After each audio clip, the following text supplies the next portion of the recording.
चलो बच्चों, आज हम कक्षा 10 का 11 चैप्टर का आगे का पढ़ेंगे। 11.2 का दृष्टि दोष तथा उनके संशोधन।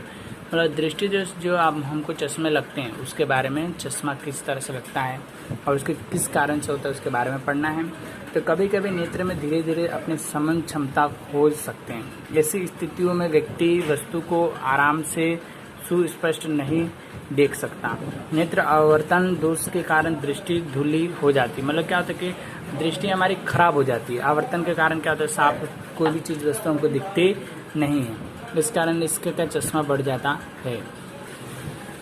प्रमुख रूप से दृष्टि के 3 सामान्य आवर्तन दोष होते हैं, जिसमें एक निकट का दोष होता है जो पास का चश्मा बोलते हैं, दीर्घ दृष्टि मतलब दूर का चश्मा बोलते हैं, जरा दृष्टि मतलब कि आस पास का दूर का दोनों ही नहीं दिखता। इस प्रकार के क्या होते हैं, इनकी खोज की गई, जिसके कारण इसमें क्या लेंस का उपयोग किया जाता है। हम दोनों दोष तथा संशोधन के बारे में संक्षेप में चर्चा करेंगे। इसके बारे में हमको क्या पढ़ना है। अब इसके अंदर हम देखें तो निकट दृष्टि दोष में पास का जो चश्मा होता है उसके बारे में, निकट दृष्टि दोष के निकट दृष्टि बिंदु भी कहे जाते हैं, पास का चश्मा कहा जाता है। निकट दृष्टि दोष युक्त कोई व्यक्ति निकट रखी हुई वस्तु को स्पष्ट देख सकता है, परंतु दूर की रखी वस्तुओं को वह स्पष्ट नहीं देख सकता। मतलब क्या होता है, पास की वस्तु देख सकता है बाकी दूर की वस्तु ना देख सके, उसके निकट दृष्टि दोष के रूप में कहा जाता है। ऐसे दोष युक्त व्यक्ति के दोष के बिंदु का अनंत पर ना होकर नेत्र के पास आ जाता है। ऐसे व्यक्ति को कुछ मीटर की दूरी रखी वस्तुओं को ही सुस्पष्ट देख सकता है। निकट के दृष्टि दोष के नेत्र किसी भी दूसरी वस्तु का प्रतिबिंब दृष्टिपटल पर न बने। मतलब कि ये पास की वस्तु को ही सिर्फ वो देख सकता है, दूर की वस्तु को नहीं देख सकता है। इसके लिए क्या चश्मा लगाया जाता है। ठीक है, आगे हम देखें तो अभिनेत्र में लेंस की वक्रता अत्यधिक, फिर इस प्रकार के क्या देखने को मिलते हैं।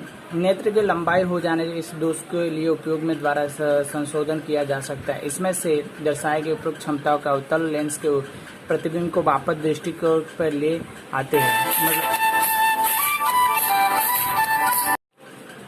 दीर्घ दृष्टि दोष के अंदर दीर्घ दृष्टि दोष के दूर इस दृष्टि की भी कही जाती है। मतलब दूर की दृष्टि की। दीर्घ दृष्टि दोष से युक्त कोई भी व्यक्ति को दूर की वस्तुओं को स्पष्ट देख सकता है, परंतु पास की वस्तुओं को सही से नहीं देख सकता, जिसके लिए 25 सेमी जैसे दूर हट जाते हैं। ऐसे व्यक्ति को आराम से सुस्पष्ट पढ़ने के लिए पाठन सामग्री को नेत्र से 25 सेमी तक दूर ले जाना, मतलब दूर रख करके पढ़ते हैं। काफ़ी अधिक दूरी पर रखना पड़ता है। इस कारण से उसके पास रखी वस्तुओं को आने वाली प्रकाश की किरणें दृष्टिपटल के पीछे फोकस दूरी हो जाती है। मतलब दृष्टिपटल से क्या दूर दिखने लगता है, मतलब उससे दूरी दिखाई देने लगती है। आगे देखिए, इस दोष को उत्पन्न होने वाले कारण बहुत सारे हैं, जिसके कारण अभिनेत्र लेंस के फोकस दूरी के अत्यधिक हो जाना अथवा मतलब उसका अत्यधिक बहुत मात्रा में दिखाई देते हैं। नेत्री गोलक का छोटा हो जाता है, मतलब हमारे क्या आंखें छोटी करनी पड़ती है इसको देखने के लिए। आगे देखें तो इसके अंदर इस दोष के उपरोक्त क्षमता को अभिसारी लेंस का उपयोग करके संशोधन किया जा सकता है। उत्तल लेंस युक्त चश्मे दृष्टि पर वस्तु का प्रतिबिंब फोकस दूरी करने के लिए आवश्यक अतिरिक्त क्षमता प्रदान करता है। मतलब उसके लिए एक क्षमता प्रदान की जाती है फोकस दूरी के लिए। ठीक है, आगे देखें जरासर दृष्टि दोष का मतलब क्या होता है उसके बारे में। तो आयु में वृद्धि होने के साथ मानव के नेत्र का समझन क्षमता घट जाती है। मतलब जैसे जैसे बुढ़ा होते जाता है उसके आंखें का दूर की वस्तुओं को देख सकता नहीं है। संशोधन चश्मे के बिना उन्हें पास की वस्तुओं का आराम से सुस्पष्ट देखने के लिए कठिन हो जाती है। ऐसे दोष को जरासर दृष्टि दोष भी कहा जा सकता है।